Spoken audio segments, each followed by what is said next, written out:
I bought noodles. I had some smokies and kachumbari, things you'd get from a vendor. I put this noodles, crunched them up first, then added water in a bowl.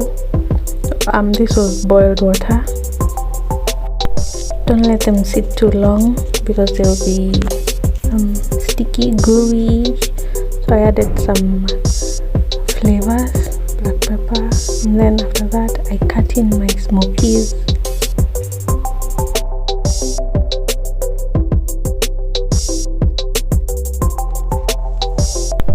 Then I added my kachumbari.